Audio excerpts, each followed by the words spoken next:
Hello again, and welcome to You Overshot Again, Part 2. Are you struggling with your RPE ratings? Is your training partner always telling you that you overshot your RPE? Is your coach on your case because you keep chasing loads and trying to tell them that your last warm-up was sub 6? Part 1 tried to define and describe some of the advantages and disadvantages of using RPE as a training tool. Different scenarios where the way you rate your RPE might change were also outlined so that we might have some common ground when discussing overshooting and RP appropriate load selection moving forward. It is important that we truly be honest and conservative with our RPE ratings. If you're new to RPE or have some struggles with accurate RPE ratings, these are some of the heuristics that I've come across that have proven to be valuable over my years of lifting and coaching. When we are using game day RPE, most people can maintain a high enough level of technical proficiency up to about the RPE 7 range. Once an individual is above a certain absolute load or proximal enough to failure, one or more of these things start to happen. Either your technique changes, the bar speed slows down, there's a clear sticking point, or it simply feels harder to push. If your squat has the common squat morning, knees and hips shift back, trunk angle change pattern that we sometimes see, but it only happens above certain loads or later in a set, you're probably in that RPE 8 range. If your shoulders begin to shrug in the bench press, you're probably in the RPE 8 range there as well. If you can keep your trunk locked without power leak in the deadlift, but then power leakage starts to happen again either at a certain absolute load or proximal enough to failure, again, you're probably in that RPE 8 range. If you can definitively see or feel the bar slow down at a certain point, you're probably again in that RPE 8 range. If your deadlift flies off the floor, you get sticky around lockout, again, probably approaching that RPE range. And lastly, this is the best example, if your bench press simply feels harder to push, you're probably in that RPE 8 range. It's the old adage, bench press often looks RPE 7 and then it's RPE 10 or 11 out of nowhere. When relative intensities get above RPE 8, you see the same results occur, just to a greater degree. There's more good morning pattern in our squat, bar speeds slow down even more, bench press speeds die off the chest, there's more of a power leak through the trunk in the deadlift, or things just get way stickier at lockout. Use these ideas to help you rate your own RPEs in training. If you're honest with your RPE ratings, it'll take you far in regulating your own training load. Top sets versus indicator sets. One small coaching strategy that has helped me curb the overzealous nature of chronic overshooting is to refer to the initial set, typically called the top set, as an indicator set. The goal is not to work up to some crazy, heavy, nose torquing, smack on the back, screaming, balls to the wall, grinding, top set, baby, woo! While the heavier set is there for a reason and is part of the stimulus, I try to refer to this as an indicator set rather than a top set. The goal is to indicate performance on the day, not to send it and bend it for the day, taking all your energy and willpower so that you have less energy, attention, and intention to put in your back down practice sets. Stay calm and focused as you work up, indicate performance using an estimated 1 rep max, and move on to your back off practice. There's a time and place for sending it, but if you're reading this ramble, you probably need to send it less often. 2 strategies that have helped me and others to not overshoot is to 1, make sure that you're working up in the rep scheme that's prescribed, and 2, to take smaller jumps than you think. While it is important that we try to set ourselves up for success, one strategy that I do not recommend for chronic overshooters is to try to save yourself for the top set.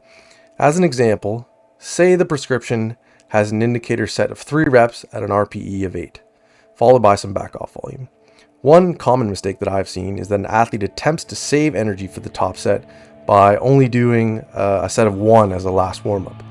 While this may seem like a viable strategy, the goal of the sport at the end of the day is to lift the most weight overall.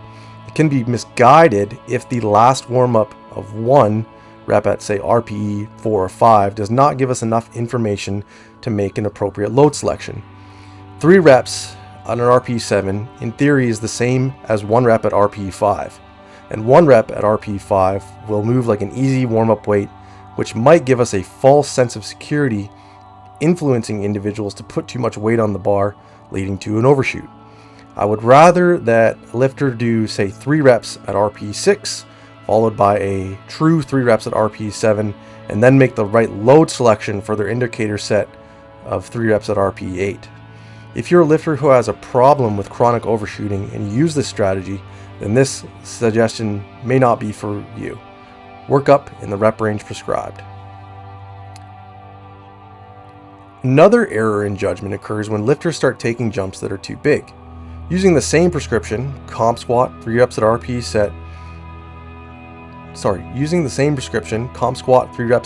8 and a 1 rep max of 200 kgs for some easy math. Let's say the lifter works up and they smoke 150 for 3, add 10 kgs to hit their last warm up of 160 kgs for 3, and is RPE 7. The weight is moving well, technique feels good, the athlete is confident in themselves, so they decide to take 10 kg jump to 170 kgs. They execute the set, it goes well enough, but it was still an overshoot, and they rate this as an RPE 9. What happened here? They probably should have taken a smaller jump to their indicator set. As a coach, it's important to know that most people haven't spent very much time looking at an RPE chart, or what percentages might correlate to what rep schemes and RPE ranges. It's important for athletes to learn that for the most part, using most RPE charts, the difference between a single RPE point is usually between 2 to 3%, or the difference of 1 rep at the same RPE is usually 2 to 3% across rep ranges.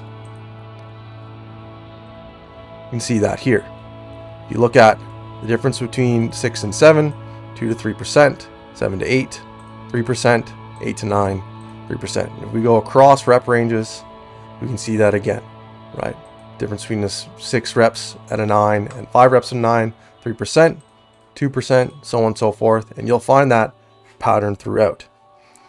In short, take smaller jumps than you think. When your sets are rateable on an RPE scale, try to keep your jumps in the 2 to 3% range, and you will be more likely to avoid overshooting.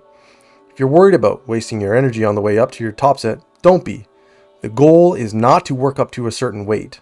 The goal is to get the right weight on the bar for the right number of reps at the right RPE. The extra workup sets will allow you to dial in your technique and might even lead to some more confidence heading into your top set.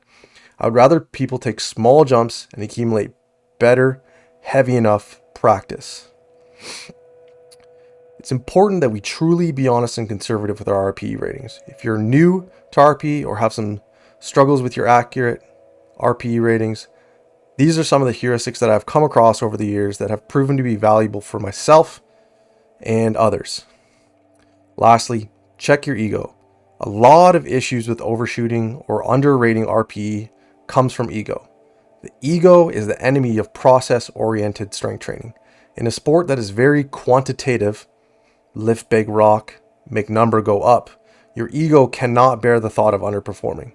Whether you're mindlessly forcing load or rep progression, comparing yourself to your best day ever, lying to yourself about your RPE, assuming you should be stronger by now even though you have not earned it outside of the gym, all these examples are related to your ego getting in the way of being able to accurately perceive your exertion and rate it accordingly. Using RPE as a training tool is only helpful if you use it properly. You can tell Instagram that your lift was RPE 8 with misgroove if you want, but you are lying to yourself and everyone watching it knows. You can tell your coach that I really just wanted that weight to be RPE 7 today, but that's not helpful. Stop ego lifting. Ego lifting is not productive. Ego lifting leads to poor technical practice or unwanted wear and tear, which might not seem like, that big of an issue if you're young. Just wait till you're my age. Earn the load progressions by being honest with yourself and nailing your RPE week after week, and allow that heavy enough technical practice to accumulate and let the gains come to you.